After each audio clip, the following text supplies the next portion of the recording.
Welcome back, folks. In this week's episode, we have a genre-fluid screenplay, if you will, that hosts Mark and Jen will be analyzing. Let us know in the comments what your thoughts are on this narrative after listening. For now, I'll turn it over to Mark for a deep dive into a story known as Trespassers. Okay, so are you ready to get a little weird with me today? Because we are diving deep into a screenplay called Trespassers.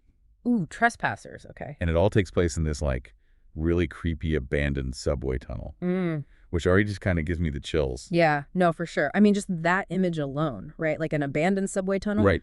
It just conjures up all sorts of things like darkness and, what's lurking in the shadows. Totally. And the screenplay doesn't shy away from that at all.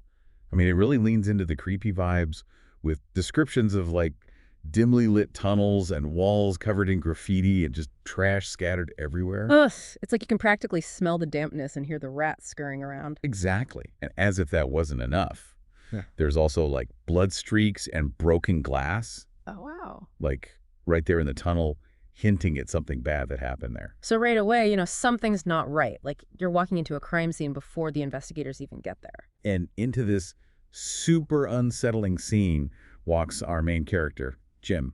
He's a construction worker, just doing a routine inspection of the tunnel. Okay, so at first glance, he seems like a pretty by-the-book kind of guy, right? Yeah. I mean, he's got his hard hat, his toolbox, the whole 9 yards. Clipboard checking things off.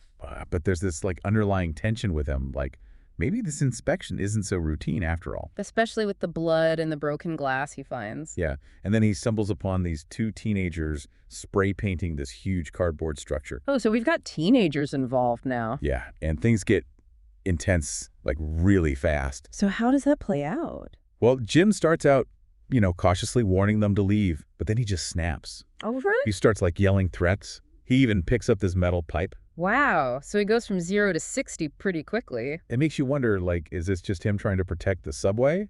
Or is there something more going on? His fear is morphing into aggression, right? Totally. And speaking of those teenagers, they're clearly, rebellious, defiant even, but there's also this vulnerability to them, especially when they're confronted by Jim. It makes you wonder what their story is. Why are they down there in this abandoned subway? And what are they painting? Yeah, what's the meaning behind their art? That's a great question. And it kind of leads into the most visually stunning part of this whole scene, the reveal of the LED lights. LED lights, huh? Yeah, so picture this. You've got this grimy, forgotten tunnel, and suddenly it's bathed in this incredible kaleidoscope of colors. Whoa, that's a serious shift in tone. It's like a total transformation from darkness to light, and it's breathtaking. So where did these lights come from? Well, that's where things get really interesting. Okay, I'm intrigued. Lay it on me. It turns out there's this old man who's been living in the subway.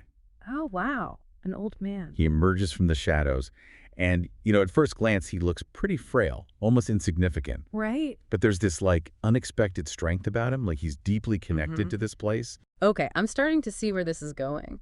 And then he says this line that totally sent chills down my spine. He says, "I am home, and I won't let you take it from me." It's like this forgotten space has become his sanctuary.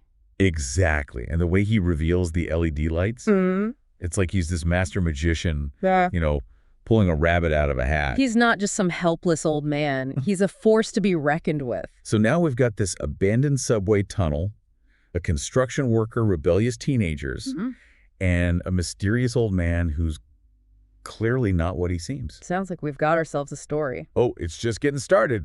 All right, let's hear it. We'll unpack it all coming up after the break. If you're enjoying this episode of Pindrop Perspectives, please follow and like us on Spotify. Now let's hop back into the deep dive. You know what I love about this screenplay? It's like it keeps you guessing the whole time, like a puzzle you're trying to put together. Totally. You get those clues, like the bloodstains and the broken glass. Right. But you're left to fill in the blanks, like what happened before Jim got there. Yeah, was there some kind of fight? Yeah, exactly. Who was involved? And were the teenagers just witnesses, or did they have something to do with it? Maybe they're not as innocent as they seem. Right, that's what makes it so intriguing. You don't know who to trust. And then there's the old man, like, what's his deal? Yeah, what's his plan? Is he really trying to save the subway with those LED lights, or is there something more to it? I mean, he did attack Jim with his cane. Oh, yeah, that was a crazy moment. Like, one minute he's this frail old man, the next he's like lashing out. Yeah, it's like this sudden burst of violence that completely changes how you see him. Makes you wonder how far he's willing to go to protect this place. And he mentioned knowing the right people. Oh, yeah. What if there's a whole community down there, like a hidden subculture? That's an interesting thought, like a group of people who feel connected to this abandoned subway, and they're fighting to keep it alive. But will those LED lights be enough to actually save it? I mean, it's a beautiful gesture, but will it stand up against, developers and progress and all that? It's like a classic battle between preserving the past and embracing the future. And it makes you think about art, too. Like, is the old man's installation art? Is it vandalism? Is it both? And what about the teenagers' art? Yeah, we still don't know what they were painting. What if it's a message or a warning? Maybe it's their way of connecting to the space, like claiming ownership, just like the old man. It all comes back to that idea of belonging. What does it mean to truly belong somewhere? This screenplay really makes you think about all these big questions. Yeah, like what do we value? What are we willing to fight for? And how do we define art, especially in unconventional spaces like an abandoned subway? It's like the writer is challenging us to look beyond the surface, to see the beauty and meaning in these forgotten places. And to remember that every place has a story. So we've got these amazing characters, these mysteries, these thought-provoking themes. Yeah, it's a lot to unpack. But where does it all lead? What happens next? What's the fate of the subway, and what about Jim and the teenagers and the old man? Let's dive into all that coming up. Be sure to follow Pindrop Entertainment on TikTok for daily short videos and narratives for your enjoyment. Let's wrap up this deep dive. Here's Mark and Jen. It feels like this screenplay is just the tip of the iceberg, Oh, yeah, for sure. Like we've just opened this door to this whole hidden world, and we're only seeing a tiny piece of it. It's like the writer is giving us this glimpse into something much bigger, and it's up to us to imagine what comes next. And there are so many possibilities. Like we have these three distinct groups.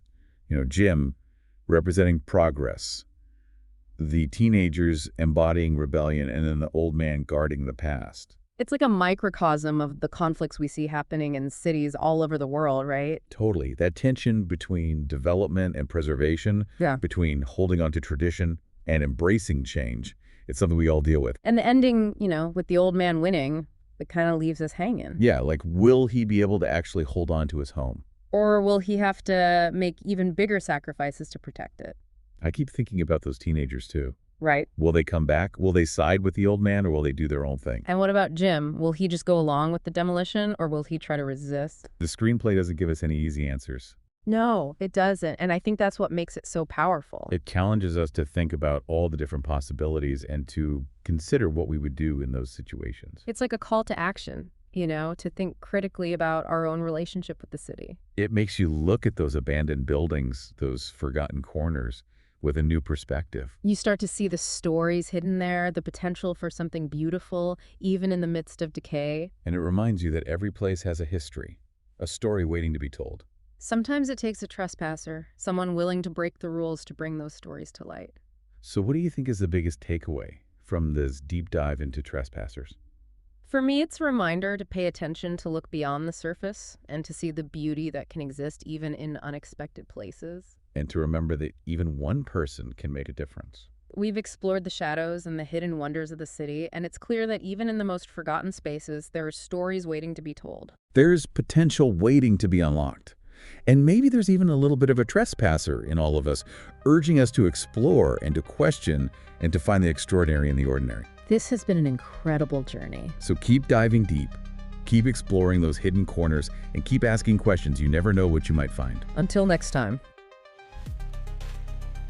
As always, we thank you for listening, and we hope you enjoyed this episode on Trespassers. Next week, Mark and Jen are investigating a supernatural horror story surrounding children's toys.